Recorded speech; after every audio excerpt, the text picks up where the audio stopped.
Goodbye, hard life. Don't cry, we let it ride.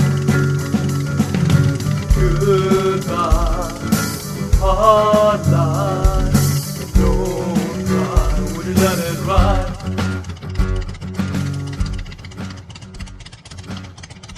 Welcome back to our show. It's your host, Gabe Morales. I decided to do a new series. A lot of people saw my Outlaw Motorcycle Gang episode and asked me to break them down further. So that's what we're going to do here for the next several episodes.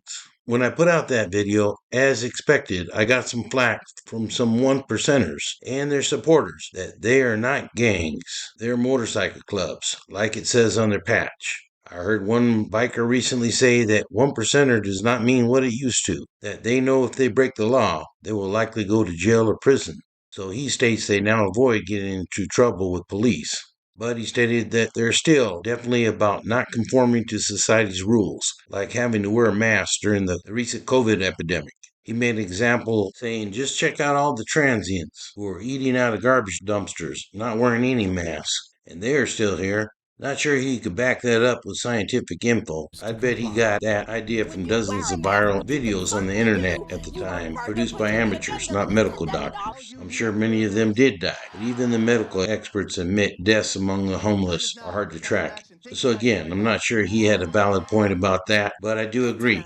Outlaw motorcycle gangs do reject most of society's norms. Also, I did not make up the term outlaw motorcycle gang. That is a category made by the United States Department of Justice, who have taken thousands of one percenters to court individually and as groups via RICO cases. Granted, I've known some one percenters who haven't had a parking ticket in 20 years, so committing a crime is not a prerequisite, but it is a common occurrence, as proved by these well-documented court cases. Of course, if you are an outlaw motorcycle gang member, you probably claim that those charges were all trumped up, and that the government made up most of that too, just like COVID.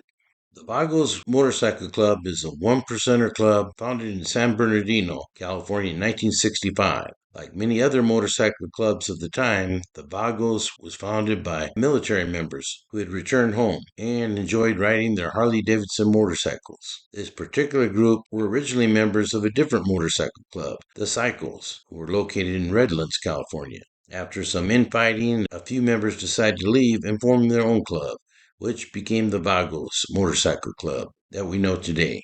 The original members were Rudy Puro Esparza as president, Real Carrasco as vice president, a dude named Whitey who was the secretary treasurer, a guy named Lucky who was the sergeant at arms, Freddie Ruiz, Crazy John Estrada, Alex Estrada, Little John Bocanegra, and several others. The majority of the founders had Mexican heritage, which led to the color green being selected for the club, as one of the main colors of the Mexican flag is green. The other main color is red, but that was already used by the Hells Angels, so they chose not to use that. And before the Vagos started, the Hells Angels Motorcycle Club also started in the area. The word Vagos in Spanish means vagabond or vagabundo, a traveler, somebody who roams around, and somebody who's always up to something, usually mischief. The first chapter opened up in San Bernardino, California, which is often referred to as Purdue. The second chapter of the Vagos was the Victorville chapter, which involved patching over of the Cossacks Motorcycle Club. The third chapter was founded in Los Angeles and made up of members of the Talons Motorcycle Club. And Vagos spread rapidly after that all over California, down into Mexico around 1980, and later spread to Central and South America. In more recent years, they've expanded to parts of Europe, Australia, and all over the United States. They recently moved into Coeur d'Alene, Idaho, which is somewhat of a concern because the Hells Angels have operated for many years now in nearby Spokane, Washington, and are still active in Oregon, Nevada, Arizona, Utah, Illinois, Missouri, and Texas. They also are continuing to expand further into the Midwest and East Coast, which has traditionally been outlaws, Hells Angels, and pagan territory. While at one time the Vagos tried to make inroads into the state of Hawaii, they did not have a lot of success, although some of their members have been arrested here. I encountered my first two Vagos in the late 1970s, who were from the Central California chapter, and as I recall lived in Fresno. They were staying at acquaintances of mine's house who lived in Yakima, Washington, and was also originally from the Fresno area. He was a lowrider and a biker and a pimp and a drug dealer all rolled up in one. And I remember seeing him and his buddies parking their bikes in the living room so nobody would touch their bikes, which are considered to be their most prized possessions, even over wives and girlfriends. A lot of these guys refer to their bikes as their iron horse, whereas most outlaw motorcycle gangs use the three-piece patch, top rocker with their name, middle patch showing their official symbol, and a bottom rocker showing the charter or chapter they're from. The Vagos use a two-piece patch. Their middle patch and insignia consist of the Norse god of mischief, Loki, and he is depicted riding a winged motorcycle. The Vagos also often use their motto, "We give what we get." And you also see often symbols of 22, which is the 22nd letter of the alphabet, V for Vagos. You also often see VFFV, which means Vagos Forever, Forever Vagos. Like I stated, the Vagos and other motorcycle gangs have been involved in many minor and major crime cases. For instance, in 1998, over a dozen members of the club were arrested for kidnapping, as well as drugs and weapons charges, after a 2-year investigation by undercover agents. In another case that sounds like a scene right out of a Hollywood movie, the wife of a Southern California police detective was distraught because she had lost custody of her children and allegedly tried to hire a hitman from the Vagos to kill him in early 2003. Instead, members alerted the police, and the police then disguised themselves as biker thugs and secretly taped a conversation with her, leading to her arrest and ultimate conviction. But later on, in divorce court, to the former Pomona cop's dismay, she was awarded half of the couple's property, even though she tried to have her husband killed. The cop then asked politicians in Sacramento to introduce legislation to change the divorce law, as the wife collected about $70,000 from their estate after she was released from prison in 2004. In 2004, 26 members of the Vagos were arrested, and approximately $125,000 in cash, weapons, and drugs were found. In 2006, a police bust titled Operation 22 Green was conducted, whereby approximately 700 ATF agents, local police, and sheriff departments came together and arrested 25 members of the club. On January 27, 2010, the Vagos NorCal chapter took a ride from Yuba City, located just north of Sacramento, down to Santa Cruz on the Northern California coast, which is considered to be Hell's Angels territory. The group located two HAs outside of a Starbucks coffee shop and taunted them. The HAs gave chase to the Vagos when Vagos leader Thomas Froberg pulled his van in the middle of the street and engaged in a fight with three HAs. He was getting beat when the other Vagos on their bikes came to his assistance. This incident increased already poor relations between the two clubs. In the year 2009, the unmarked headquarters of the Hemet Gang Task Force was filled with natural gas via a hole in the roof. Gas was detected by two members of law enforcement, and they exited the building quickly without causing an explosion. Evidently, the day before this event, the Vagos had been next door at a church, attending a funeral for one of their members. But it did not end there. A couple months later, a member of the Hemet Gang Task Force opened up a security gate at the complex and found a homemade gun booby-trapped to the gate, which fired, nearly hitting the task force member in the head. About a month after that, a member of the Hemet Gang Task Force returned to his unmarked police car, which was parked outside a convenience store, and discovered that there was a homemade bomb hidden underneath his car. In March of 2010, police arrested 30 members of the Vagos in relation to the attempted attacks on the Hemet Gang Task Force. And there were also raids in Arizona, California, Nevada, and Utah. Multiple weapons were found, along with the discovery of a meth lab. In 2011, the Vagos sued River County law enforcement for defamation in relation to the alleged attacks on the Hemet Gang Task Force. In August 2011, the case was settled and ties between the club and the attacks were removed.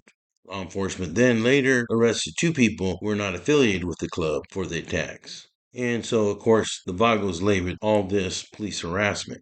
In August 2011, the Vagos were involved in a shooting with the Galloping Goose Motorcycle Club in Missouri, and is said to have involved approximately 20 people. I've heard some state that the Vagos versus Hells Angel dispute heated up around 2008 when the Vagos greatly expanded their club into areas that the Hells Angels considered to be their territory. In September of 2011, Jeffrey Jethro Pettigrew, the Hells Angels San Jose chapter president, was killed in a shooting involving members of the Vagos. This occurred at the Street Vibes event at John Esquaga's Nugget, also known as the Nugget Casino Resort in Sparks, Nevada.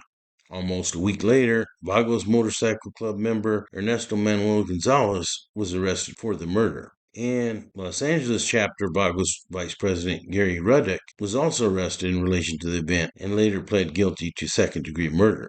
In June of 2017, 23 members of the Vagos, including several high-ranking officers, were arrested in an operation that spread all across California, Hawaii, and Nevada. Individuals were accused of murder, racketeering, kidnap, assault, and drug dealing. In July 2017, in Santa Fe, New Mexico, Vagos MC member David Andrew Cordova and his son David Ray Cordova fired over 20 shots from a car at a home of a Bandidos MC member. And more recently, in April of 2022, an HA named James Dixon and 4 others were injured at the Marquee Lounge in San Bernardino, California. The shooters were said to have been Vagos.